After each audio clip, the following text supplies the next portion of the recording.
안녕하십니까. 2021년 4월 19일입니다. 지난 4월 9일 영국 시간으로 더 듀크 에딘버러 공, 그러니까 필립 공께서 타계하셨습니다. 그분의 펠로십을 받아서 2000년 3월부터 5월 말까지 3개월 동안 제가 캠브리지 대학에 머물면서 경이롭게 경험한 필립 공과의 만남의 이야기, 그 서울 월드컵 경기장, 또 이런 얘기들을 조갑재 TV의 조갑재 선생의 초청으로 인터뷰를 해드렸습니다. 그 시간이 한 1시간 이상 좀 긴 내용이었는데, 조갑재 선생님의 양해를 얻어서 그걸 몇 번에 나누어서 저희 유튜브에다 방송을 하기로 했습니다. 새로운 저 나름대로 경험 얘기를 혹 조갑재 선생님의 인터뷰를 내용을 못 보신 분이나 또 저희 TV를 봐주신 분들을 위해서 외람되게도 다시 나눠서 방송 드리는 것을 양해하여 주시기 바랍니다. 혹 재미있게 봐주시면 대단히 감사하겠습니다.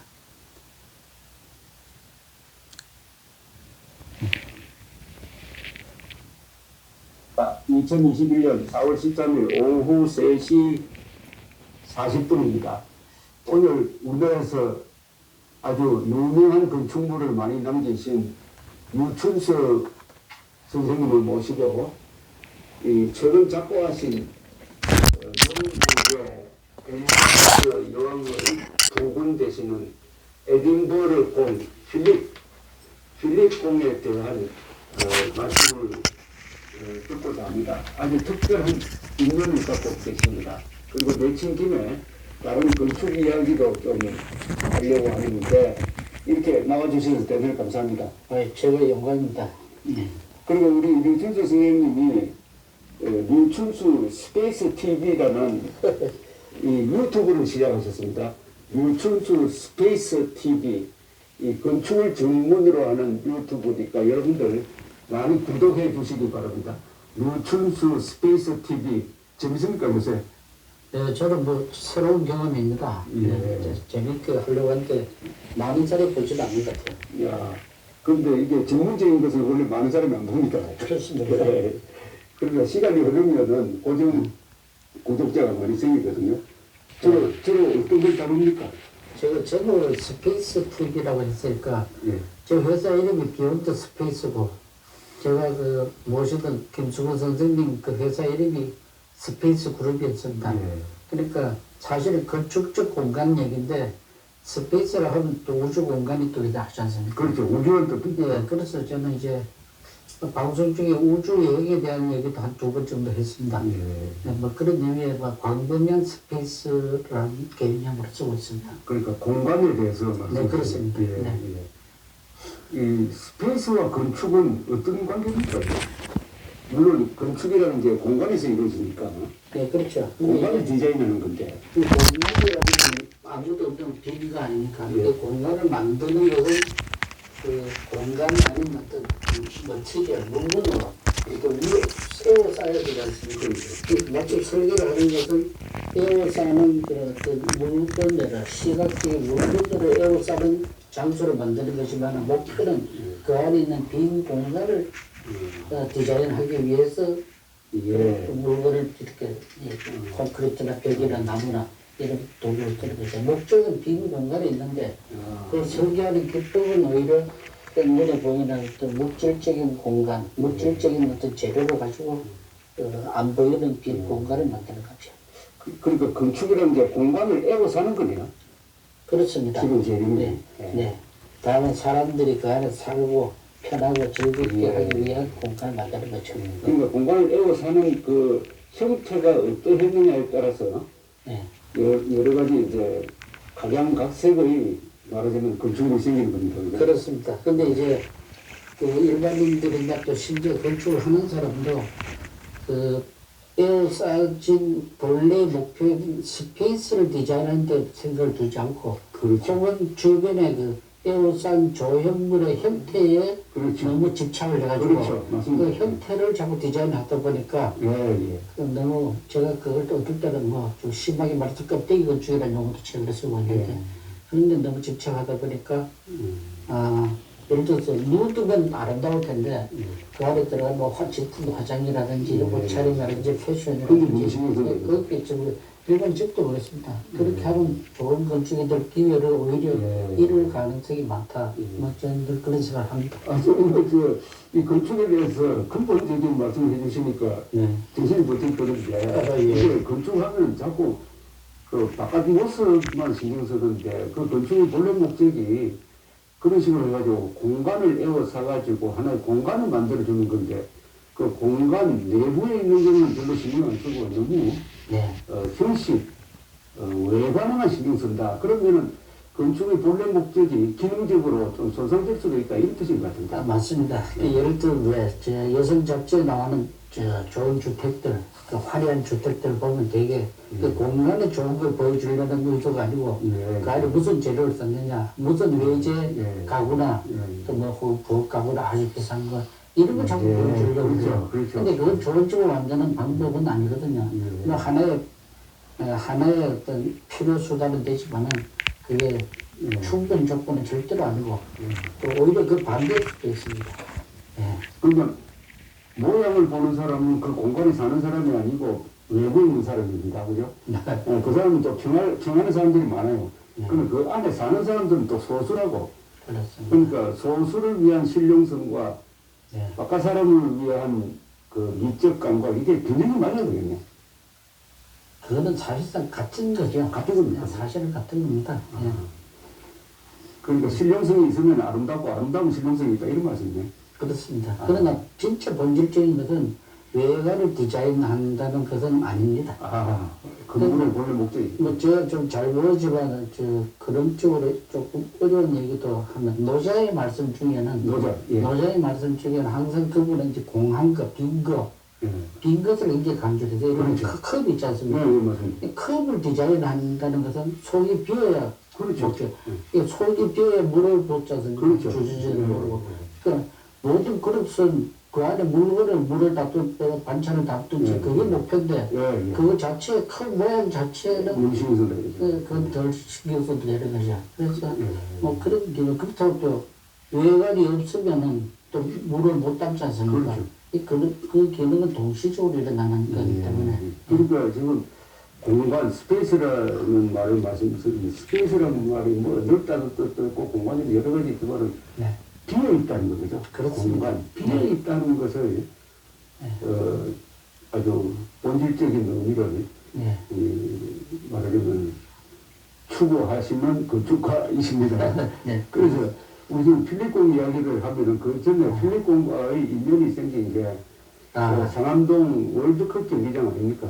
월드컵 경기장을 1999년에 방문한 필립공, 엘리자베스 2세의 부군이신 필립공, 며칠 전에 100세를 다 채우지 못하고 돌아가신 이 에딘버러 공이 그때 엘리자베스 2세와 함께 한국을 방문을 했고 엘리자베스 2세는 안동 하회마을로 가고 이 남편 되시는 분은 우리 유춘수 선생이 설계해가지고 건축 중이던 상암동 경기장을 방문한 겁니다. 그 얘기부터 좀 해주시죠. 참 인연인데 제가 안동 사범병설중학교라는 곳을 졸업을 했습니다. 그때 이제 하숙을 했었는데 친구집 거기에 하숙집 주인 그 아주머니가 너무도 유명한 그 안동 소주를 만든 조옥화 여사입니다. 조옥화. 안동 소주를 만든 분입니다. 그렇습니다. 제가 이 술을 안 마셔서 안동 소주를 만드신 분이 이번에 또 사임당에도 뽑혔더랬습니다. 사임당. 신사임당, 사임당. 사임당. 교내라는 말씀이네요. 신사임당에 뽑혔던 분이고, 그러니까 이 교육에도 굉장하시고, 특히 전통 그 음식이라든지, 또 그러다 보니 이제 안동 소주도 개발하시고, 그런데 제가 갑자기 저는 지금도 그 당시에도 이제 모친을 어머니라고 불렀는데, 안동말로 어머니라고 불렀는데, 그 어머니가 여왕님을 하회마을에서 모실 때 한국 전통 음식을 다 차려드렸습니다. 예, 그분이.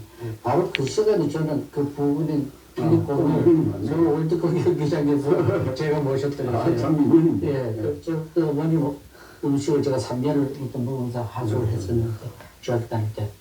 그것도 참 개인적으로 묘한 인상이었고요. 그래서 이제 필리핀은 서울 월드컵 경기장에 오셨을 때, 제가 그때 그 한창 이제 월드컵 경기장 공사 중이었습니다.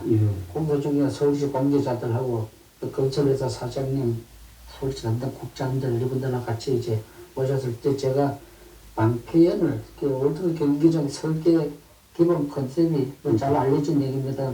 방패연을 모티브로 해서 만든 것이니까. 그래서 그 방패연을 들고 이 월드컵 경기장 조형하고 그 관계를 제가 설명하는 그 장면을 제가 또 기자가 잘 찍어놔서 제가 그 사진을 잘 보관하고 있습니다. 그래서 이제 그럼 이 방패를 갖고 제가 설명을 해드리고 동시에 그 방패를 또 사인 다 해가지고 선물도 드렸습니다. 필리핀. 예, 필리핀한테 선물을 드렸습니다. 그런데 그 1년 후에 어떤 제 지인이 저를 또 잘 소개를 해가지고 마침 그 필리핀께서 한국에 온 좋은 인사를 가지셨는지 한국의 문화인들 중에서 펠로십을 주면서 뽑았습니다. 펠로십 뽑는데 그때 첫 해에 제 기억으로는 피아니스트 신수정 교수님 하고 저하고 두 분이 이제 이제 뽑혀서 가면은 그때 조건이 캠브리지 대학에 이제 처칠 컬리지가 있습니다. 캠브리지 처칠 수상을 기념하는 대학이죠.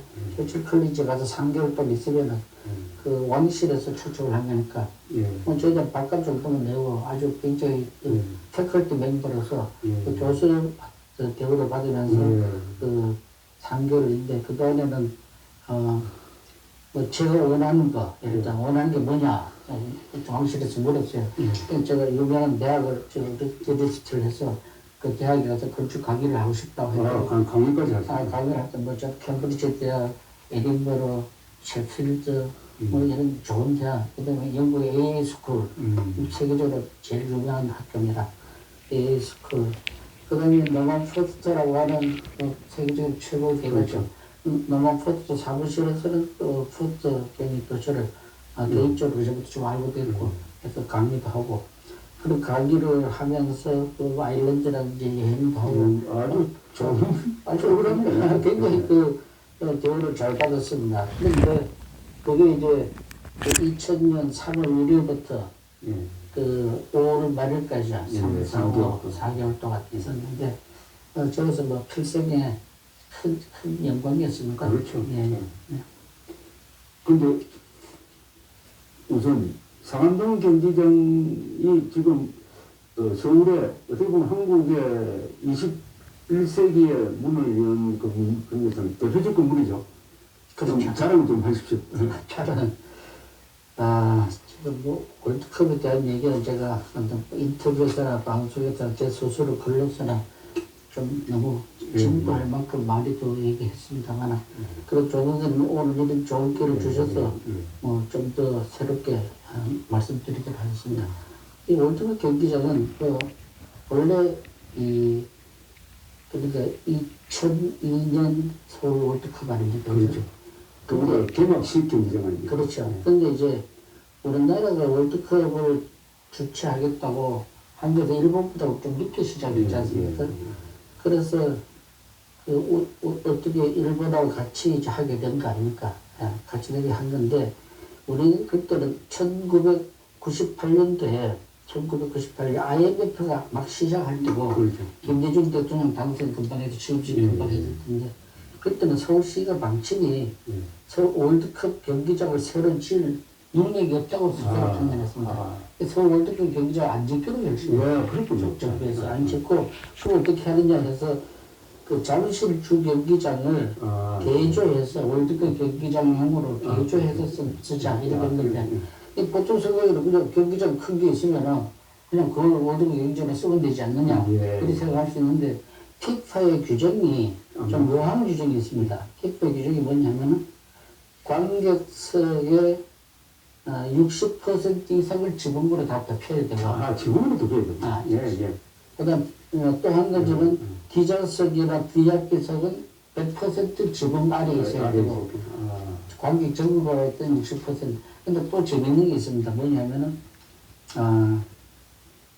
피파 규정에 의한 월드컵 개막식과 폐막식을 하는 주 경기장은 절대로 지붕을 100%다 덮은 경기장은 불허합니다. 안 됩니다, 그것도. 근데 예선 경기를 치르는 경기장은 100% 지붕이 다 씌워진 실내 경기장도 또 괜찮아요. 그렇네요. 좀 뭐하지 않습니까? 그래서 그거는 뭐냐면은 그 영국 사람들이랑 발색일 때 그 피파 프라이드이기도 한데 축구 경기는 5개 경기다. 5개 경기장을 월드컵을 하는 개막식, 폐막식 경기장을 지붕을 다 넣는 경기장에서 하는 것은 개념적으로 안 맞다. 근데 사실 좀 일종의 거짓인 거죠. 예선전도 괜찮아요. 그래서 그러면 지붕을 이을 수 있는 경기장을 만들어 놓고 개막식, 폐막식 할 때 집을 뚜껑을 열면 될 거 아니냐. 그것도 불허합니다. 그래서 이제 또 새로 지으려니까 돈은 많이 들고 잠실 경기장은 그 조건에 맞지 않습니다. 60% 이상 지붕을 다 덮을 수 없으니까. 그래서 그걸 공모를 했습니다. 잠실 경기장을 월드컵 경기장으로 개조하는 안을 여러 사람이 냈는데 그게 또 의원이 제가 또 뽑혔어요. 그 당시에는 그 조순 시장인가 정치적으로 나가고 감독기라는 그런 시장으로 대회를 하실 때입니다. 그걸 할 때인데 제가 뽑히고 나니까 저는 그 IMF 때고 재산도 많이 그냥 보증서도 다 날리고 그때 어려울 때 일도 없을 때 아닙니까 IMF가. 그럴 때인데 그 칼 경기장 개조 설계를 하게 되니까 또 그 건물은 아시다시피 김수건 선생님 저희 선생님께서 설계한 대표적 아닙니까. 그래서 제가 다른 사람이 뽑히는 것보다는 제자인 제가 그 올림픽 건축을 월드컵 건축으로 바꾼다는 것은 굉장히 의미가 있다. 굉장히 기뻐한 일이었습니다. 그런데 그해 4월 말쯤인가 8월 말쯤에 그 축구협회 당시 회장님 피파 부회장이신 그 정몽준 그 회장께서 그 당시에 김대중 대통령하고 김종필 총리를 설득을 하세요. 돈이 아무리 한국에 없어도 21세기에 정말 아시아에서 처음 하는 월드컵에 한국 하는 일본하고 하는데 월드컵 경기장은 반드시 새로 지어야 한다 하는 강력한 어필을 한 겁니다. 굉장히 훌륭한 발전이고 그럼 또 그분이 약속하기를 축구협회에서 3분의 1이 돈을 대봐. 또 서울시가 3분의 1 되고 정부에서 또 3분의 1을 대고 이렇게 해서 하면은 한 2천억 되는 것을 작업을 갖다가 한 700억씩 이렇게 나올 수 있잖아요. 그래서 대통령과 총리께서 그거 좋다. 그래서 새로 짓기로 했어요. 제일 싫어하는 사람이 누구였습니까? 접니다. 그렇군요.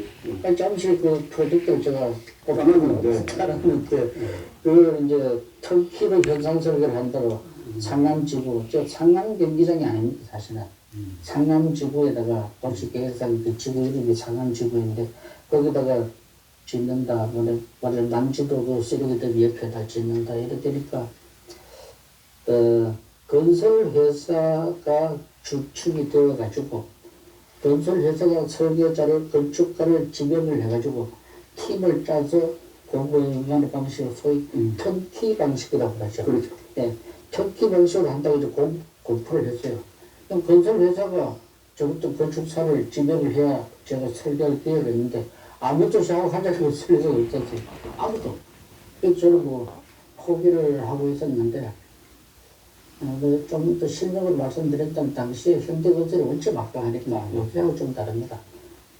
거의 저항적이고 또 축구협회 회장님이 그것도 계셨고 그런데 사람들이 다 당연히 현대에서 그 공사를 맡겠구나. 현대건설하고 같이 조인하지 않으면 어떤 건축가가 해도 우승할 수 없다 이런 분위기였습니다. 사실은. 제가 현대건설도 찾아가고 했었어요. 같이 좀 하자고. 그때 당시 실력이 있는 것도 알지만은 터키라는 시스템을 당신은 해본 적도 없지 않느냐. 그래서 그런 뭐 설계 실력뿐만 아니라 로봇 실력도 중요하고 뭐 이런 얘기했습니다. 그래서 제가 포기를 하고 있었는데 삼성 엔지니어링이라는 회사가 있습니다. 삼성 엔지니어링. 여기 문자 그대로 그 플랜트나 이런 이제 공장 설계와 시공에 아주 능한 또 기술적인 실력을 또 디자인을 하는 엔지니어링을 디자인하는 거니까 그 회사에 또 연락이 왔어요. 같이 해보자고.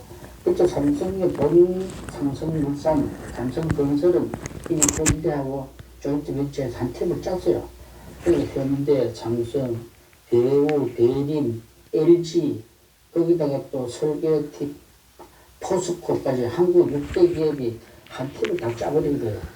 컨소시엄과. 그리고 그 누굴 감히 경쟁을 하려고 하겠습니까? 삼성 엔지니어링 저보고 같이 하자고 해서 제가 좀 처음엔 농담을 줄 알았는데 어제도 같이 하게 됐어요. 근데 결과적으로는 설계 점수에서 뭐 제가 4점을 받았다면 그쪽으로 한 3점 받고 이래가지고 너무 극적으로 제가 이제 당선을 한 거죠. 네, 그래서 제가 설계를 하게 됐는데 말하자면 새로 짓게 됨으로써 잠시 후 운영장을 안 하게 됨으로써 제가 실망을 했다고 오히려 더 큰 너무 횡재를 했다고 할까? 그런 저한테는 아주 굉장히 행운의 어떤 사건이었습니다. 지금 경기장이 잘 지었느냐 못 지었느냐의 기준나는 그 뒤에 활용도죠. 활용을 잘하고 있느냐. 지금 아주 활용을 잘하고 있는 거죠. 그 활용도뿐만 아니라 이제 설계자는 처음에는 당연히 피파의 규정에 의한 여러 가지 변경들이 있을 거니까 피파 규정이 굉장히 까다롭게 합니다. 또 아시다시피 이 월드컵은 국가에서 호스트가 되는 거죠. 올림픽은 도시가 주최를 하는 월드컵 국가에서 누가 버리가 한 국가의 월드컵 경기장을 여러 개를 지어가면서 총 국가적인 총력을 기울이는 건데 그러니까 월드컵 자체 행사가 언제 중요하니 그것도 당연히 중요하죠. 근데 이제 많은 나라에서 보면은 그 행사, 일회성 행사에 너무 주안점을 두다 보니까 이 큰 올림픽도 마찬가지입니다. 올림픽이나 월드컵 같은 행사가 끝난 다음에 그 경기장의 활용성이 대부분 기대 이하의 경우가 다른 나라의 예로도 굉장히 많습니다. 저는 다행히 물론 서울시 의지도 있었습니다만 다행히 제가 디자인한 개념들이 잘 정리가 돼가지고 올림픽 아니 월드컵 이후에도 아마 세계에서 가장 활용성이 높고 수익성이 많은 한 예를 들면 지금 서울 월드컵 경기장은 제가 정림 건축이라는 한국도 제일 큰 당시 설계회사 조정도 조인트 벤처 했던 팀으로 했는데 그분들 도움을 많이 받았습니다. 물론 디자인 쪽 그쪽에서는 정림 네. 그분들이 굉장히 프로덕션이라든지 이런 데 어마어마한 도움을 저한테 줬습니다. 그러다 이제 나중에 월드컵이 끝난 다음에 어떻게 변경되냐면은 물론 제가 설계 계획 당시에 다 준비했습니다만 영화관을 한 10개 넣고 또 10,000평 이상의 큰 쇼핑몰도 넣고 수영장, 예식장 이렇게 다 할 수 있도록 해가지고 월드컵이 끝나고 한 1년 동안 다시 공사를 또 내부 공사를 해가지고 지금 현재 보면은 연간이 아니라 매월 한 200만 불, 한 20억 정도 되니까 정도의 매출도 매출액이 200만 매출액이 20억. 예, 20억. 연간으로 한 200억대인데. 그렇습니다. 상당한데요. 경기장 하나가 매출액 200억이면 그게 서울 지하철보다 수익이 더 많습니다. 거기다가 이제 순 말하자면 직원들 급여라면 관리비 다 제하고 나면 순수익이 연간 매월 한 10억 됩니다. 월드컵 경기장 하나에서. 죄송합니다. 근데 세계도 제일 많은 수익을 올리고 있습니다. 그러니까 제조 공장입니다. 그렇습니다. 그래서 아마 영국에 있는 월드 사커라고 하는 건축 잡지에서는 세계 10대 축구장, 세계 10대 축구장에 서울 월드컵 경기장이 물려 뽑혀 있습니다. 근데 묘하게도 일본, 미국 다 월드컵 다 주최했는데도 단 한 개도 경기장이 뽑히지 자, 그렇게 된 거는 이 설계를 잘 하셔가지고 그런 이 쇼핑 공간이라든지 이런 데 들어갈 수 있는 자리까지 마련하셨다는 것도 있고, 그 다음에 그 입지가 좋고, 예, 그 다음에 또 서울시에서 적극적으로 지원하고 뭐 이런 게 한쪽인 거죠. 예, 제 운하고. 그렇죠. 예, 운하고. 예, 자, 그래서 뭐 방패연을 모델로 해가지고 만드신 거라고 알려져 있습니다. 방패연의 중간 가운데 이제 구멍이 이렇게 생겼는데. 예, 예. 방패연. 그다음에 그래서 이제 문제는 이제 킬리공으로 다시 이야기 돌아가면 그래서 그날 이 킬리공한테 그 설명을 하니까 관심 있게 듣었거든요. 그럼요. 그거는 또 예술적인 감각이 굉장히 훌륭하신 분이었습니다. 예. 그리고 방편도 좋아하시면서 다니셨고, 저도 그날 챙겨줄 수 없을 만큼 좋은 지원. 자, 그렇다가 영국으로 이제 초청을 받아 가셔가지고 영국에 가신 게 그러니까 2000년이다. 2000년이죠. 2000년 3월입니다. 아직도 그 월드컵 개막 전입니다. 그렇죠. 2002년이니까. 예. 그래서. 거기서 필립공을 어떻게 초대를 받아서 만드셨대? 그렇죠. 예. 그때 이제 영국으로 가서 그 캠브리지에 있는 철철 컬리지라고 있습니다. 예. 철철 수상을 기념하는 그 대학인데 철철 컬리지에 이제 그 3월 1일에 2000년 3월 1일에 가서 이제 있는데 한 달쯤 지났는데 4월 말쯤 됐는데 그 편지가 왔어요. 편지가 왔어. 왕궁에서. 도킹궁에서. 도킹궁에서 제가 린다라고 지금 이름도 기억나는데 아주 나중에 만나봤더니 미스 월드처럼 생긴 아주 시종무한 공군 소령이는 그런데 여자입니까? 여자죠. 여자가 미스 월드 같을 거니까. 근데 그 편지에 오는데 그 전하께서 그 주크 에드버러 공께서 당신을 초청을 하려고 하는데 5월 16 그때부터 한 달 반쯤 지난 다음이죠. 5월 10, 한 두 달 가까이 5월 16일, 18일, 저기 24일 이렇게 날짜를 3개를 정해주면서 저는 그때 이주에 날짜를 다 좋으니까 미리 배려하네요. 예, 미리 그것도 두 달 먼저입니다, 그죠? 예, 한 달 반, 거의 두 달 가까이 전에 먼저 그래서 그걸 이 중에서 선택을 하게 되죠. 저보고 선택을 하는데 저는 그 자체가 초청받은 것보다가 그 감동적이다. 감동적이죠. 제가 국내 많은 행사도 해봤지만은 그런 초청을 받아본 적이 없어요. 저는 이왕 남편께서 필리핀에서 5, 16, 18, 24일 중에 제가 갔던 걸 쓰면은 하루를 딱 땡겨서 간다. 5월 16일. 그때 갔던 걸 쓰면 5월 16일을 한다. 그래서 이제 5월 16일에 해서 답을 보내드렸어요. 그랬더니 제가 그날 좀 확정을 지어놓고 제가 아일랜드 여행을 하고 오니까 다시 또 연락이 왔어요. 그래서 이제 5월 16일날 몇 시든가 11시인가 열심히 하기 무렵에 오늘은 뭐 옷차림과 뭐 어떻게 옷을 어떻게 입으라 그랬더니 옷은 그냥 보통 양복 넥타이 메고 그냥 편한 자세로 그 이상 가볍진 않죠. 전혀 그런 거 없었습니다. 근데 제가 그 왕궁에 들어가니까 웨이팅룸이 있을까 그랬더니 어떤 귀부인이 온갖 훈장을 다 가지고 가고 자기 그 부인하고 차례 자세 이렇게 앉아가지고 꼼짝다리 앉아있는 거예요. 그 이제 기다리는 거죠. 그걸 앉아있는데 저는 조금 자연스러운 마음으로 들어가서 조금 쫄면서도 자연스럽게 앉아있는데 저를 먼저 부르더라고요. 그러려고 그 린다 그때 처음 만난 그 시종무관 그걸 건데 2층으로 올라갔네. 그 화려한 복도를 따라가는데 제가 그 일생에 뭐 이런 어떤 행운을 싶을 정도로 이제 한 1년 만에 그 필리핀 다시 만나면 주께 전부로 만나니까 아주 반겨하시면서 근데 제가 실수를 한 게 있습니다. 제가 주말에 카메라가 있었는데 깜빡 잊어버려 사진 찍어달라고 소리 안 했어요. 진짜 큰 실수니까 그걸 실수를 했어요. 그 사진사가 있을 텐데. 그러면 제가 부탁을 안 해서 그런지 하여간 저는 그때까지 생각지도 못해요. 아무래도 너무 어려가지고 그러니까. 저는 이제 마침 그 서울에서 저한테 보내온 그 PA라는 건축 작전이 있습니다. 한글하고 영문으로 같이 된 작전인데 거기 제 작품 특집 호가 마침 그때 나왔었어요.